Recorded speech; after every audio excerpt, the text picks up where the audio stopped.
CM Siddaramaiah versus ಕೇಂದ್ರ ಸಚಿವ H D. Kumaraswamy ನಡುವೆ ತೀವ್ರ ಜಟಾಪಟಿ ನಡೀತಾ ಇದೆ. ನಾನು ಇದಕ್ಕೆ ಉತ್ತರ ಕೊಡೋದಕ್ಕಾಗಲ್ಲ. ಸಿದ್ದರಾಮಯ್ಯ ಮೊದಲು ಜೆಡಿಎಸ್ನಲ್ಲಿದ್ದರು, ಅಧ್ಯಕ್ಷರಾಗಿದ್ದರು. ರಾಜ್ಯದ ಹಾಲಿ ಮುಖ್ಯಮಂತ್ರಿ ಮತ್ತು ಮಾಜಿ ಮುಖ್ಯಮಂತ್ರಿಯ ನಡುವೆ ತೀವ್ರ ಸ್ವರೂಪದ ಜಗ್ಗಾಟ. ನಾನು ಇದಕ್ಕೆ ಉತ್ತರ ಕೊಡೋದಕ್ಕಾಗಲ್ಲ ಅಂತ ಹೇಳಿ ಕುಮಾರಸ್ವಾಮಿ. ಸಿದ್ದರಾಮಯ್ಯ ಈ ಮೊದಲು ಜೆಡಿಎಸ್ನಲ್ಲಿದ್ದರು, ಅಧ್ಯಕ್ಷರಾಗಿದ್ದರು, ಹಣಕಾಸು ಸಚಿವರಾಗಿದ್ದರು, ನಿಗಮದ ಅಧ್ಯಕ್ಷರಾಗಿದ್ದರು. ನಂತರ ಅವರನ್ನು ಪಕ್ಷದಿಂದ ಹೊರಗೆ ಹಾಕಿದ್ರು. ಏನೆಲ್ಲ ವಿಚಾರಗಳು ಇರ್ತಾವೋ ನಮಗೆ ತಿಳಿದಿರಲ್ಲ, ಮಾರ್ಮಿಕವಾಗಿ ಹೇಳ್ತಾರೆ. ಅವರಿಬ್ಬರ ವಾಕ್ಸಮರದ ಬಗ್ಗೆ ನಾನು ಉತ್ತರ ಕೊಡೋದಕ್ಕಾಗಲ್ಲ. ಸಿಎಂ ಸಾಮಾಜಿಕ ನ್ಯಾಯಕ್ಕೆ ಬದ್ಧವಾಗಿದ್ದಾರೆ. ಬೆಂಗಳೂರಿನಲ್ಲಿ ಹೋಮ್ ಮಿನಿಸ್ಟರ್ ಪರಮೇಶ್ವರ್ ರಿಯಾಕ್ಟ್ ಮಾಡಿದ್ದಾರೆ. ಇಡೀ ಜೀವನ ಸಾಮಾಜಿಕ ನ್ಯಾಯದ ಸಿದ್ಧಾಂತದಡಿಯೇ ಅವರು ರಾಜಕಾರಣ ಮಾಡಿಕೊಂಡು ಬಂದಿರೋದು. ಇದು ಹೇಳ್ತಿರೋದು ಹೋಮ್ ಮಿನಿಸ್ಟ್ರು, ಅದರಲ್ಲಿ ಹೊಸತೇನಿಲ್ಲ. ಅವರು ಮೊದಲಿನಿಂದಲೂ ಸಾಮಾಜಿಕ ನ್ಯಾಯದ ಪರ. ಅವರ ರಾಜಕೀಯ ಅಡಿಪಾಯವೇ ಸಾಮಾಜಿಕ ನ್ಯಾಯ ಅಂತ ಹೇಳ್ತಾರೆ. ಸಿಎಂ ಸಿದ್ದರಾಮಯ್ಯರ ಪರ ಪರಮೇಶ್ವರ್ ಬ್ಯಾಟಿಂಗ್.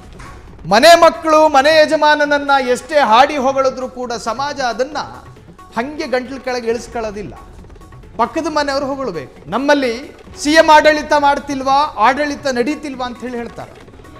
ಸುಮ್ಮನೆ ದಲಿತ ಸಿಎಂ ಫ್ಯಾಕ್ಟರ್ ತರ್ತಿರೋದು ವಿಪಕ್ಷಗಳೇ.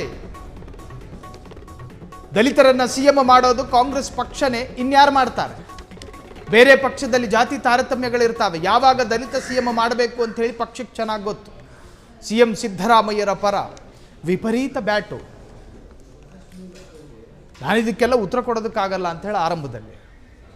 ಸೊ ಏನು ಮಾತನಾಡಿದರೆ ಕೇಳಿಸ್ಕೊಳ್ಳಿ. ಹೋಮ್ ಮಿನಿಸ್ಟರ್ ಸ್ಥಳದಲ್ಲಿ ಮಾನ್ಯ ಮುಖ್ಯಮಂತ್ರಿಗಳು ಜನತಾ ದಳದಲ್ಲಿ ಇದ್ರು, ಮೊದಲು ಅಧ್ಯಕ್ಷರಾಗಿದ್ರು ಕೂಡ, ಮತ್ತು ಅವ್ರನ್ನ ಹೊರಗಡೆ ಹಾಕಿದ್ರು.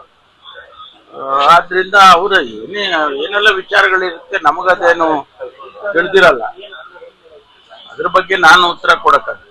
ಸಾಮಾಜಿಕ ನ್ಯಾಯದ ಬಗ್ಗೆ ಸಿಎಂ ಅವರು ಭದ್ರಾಗಿದ್ದೀವಿ, ಕೊನೆ ಉಸಿರವರೆಗೂ ಹೋರಾಟ ಮಾಡ್ತೀವಿ ಅಂತ ಹೇಳಿದ್ದಾರೆ. ಅದಕ್ಕೆ ಕ್ರಿಕೆಟ್ ಕೊಡುವಂತ ಕೆಲಸವನ್ನು ಈ ರೀತಿ ಮಾಡ್ತಿರೋದು ಎಷ್ಟು ಅಲ್ಲ. ಮುಖ್ಯಮಂತ್ರಿಗಳು ಸಾಮಾಜಿಕ ನ್ಯಾಯದ ಬಗ್ಗೆ ಬದ್ಧವಾಗಿದ್ದಾರೆ. ಇಡೀ ಜೀವನದಲ್ಲಿ ಅವರು ಅದ್ರ ಬಗ್ಗೆನೆ ಆ ಐಡಿಯಾಲಜಿ ಮೇಲೆ ಅವರು ರಾಜಕಾರಣ ಮಾಡ್ಕೊಂಡು ಬಂದಿರೋದು. ಹೊಸದಾಗೇನು ಅವ್ರು ಮಾಡ್ಬೇಕಾಗಿರೋದು ಏನೂ ಇಲ್ಲ. ಅವರು ಹಿಂದಿನಿಂದಲೂ ಕೂಡ ಸಾಮಾಜಿಕ ನ್ಯಾಯದ ಪರವಾಗಿರ್ತಕ್ಕಂಥವ್ರು. ಅವರ ರಾಜಕೀಯನೇ ಅಡಿಪಾಯ ಸಾಮಾಜಿಕ ನ್ಯಾಯದ ಮೇಲೆ ಮಾಡ್ಕೊಂಡು ಬಂದಿದ್ದಾರೆ. ಹೊಸದಾಗಿ ಅವ್ರೇನು ಇವತ್ತು ಮಾಡೋದೇನಿಲ್ಲ ಅಂತ. ಸಿಎಂ ಸಿದ್ದರಾಮಯ್ಯರ ಪರ ಪರಮೇಶ್ವರ್ ಬ್ಯಾಟಿಂಗು. ವಿಪಕ್ಷಗಳಿಗೆ ತಮ್ಮ ಹುಳುಕು ಮುಚ್ಚಿಕೊಳ್ಳೋದಕ್ಕೆ ದಲಿತ ಸಿಎಂ ಕೂಗು ತಂದಿದ್ದಾರೆ. ಅವರವರ ಪೊಲಿಟಿಕಲ್ ಸ್ವಾರ್ಥ ಅಷ್ಟೇ. ಅವರವರ ಬೇಳೆ ಬೇಯಿಸ್ಕೋಬೇಕು ಅಂತ ಹೇಳಿ ದಿನಕ್ಕೊಂದೊಂದು ವಿಚಾರವನ್ನ ಜೀವಂತವಾಗಿರಿಸ್ತಾರೆ ಅಂತ ಹೇಳಿ ಕಾಂಗ್ರೆಸ್ನ ಹೋಮ್ ಮಿನಿಸ್ಟರ್ ಸಿದ್ದರಾಮಯ್ಯರ ಪರ ಮಾತನಾಡಿರುವಂತಹದ್ದು. ಸುಮ್ಮನೆ ದಲಿತರು ಸಿಎಂ ಆಗಬೇಕು ಅನ್ನುವಂತಹದ್ದು ಕೂಗು ಒಂದು ತೋರಿಕೆಗಾಗಿ ಮಾತ್ರ.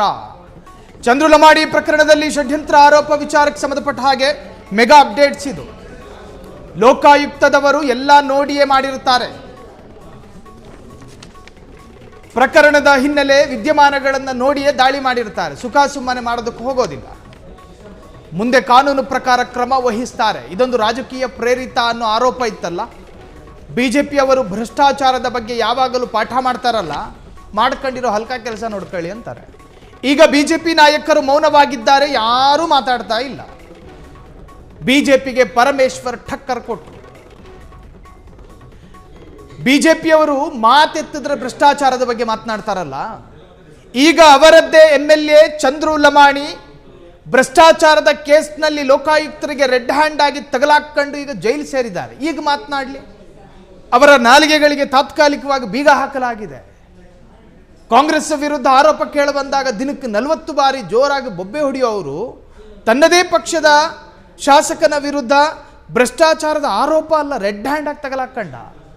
ಈಗ ಯಾಕೆ ಮಾತನಾಡ್ತಾ ಇಲ್ಲ? ಹೋಮ್ ಮಿನಿಸ್ಟರ್ ಹೇಳೋದಿದು, ಕಾಂಗ್ರೆಸ್ ಹೋಮ್ ಮಿನಿಸ್ಟರ್. ಕೇಳಿಸ್ಕೊಳ್ಳಿ.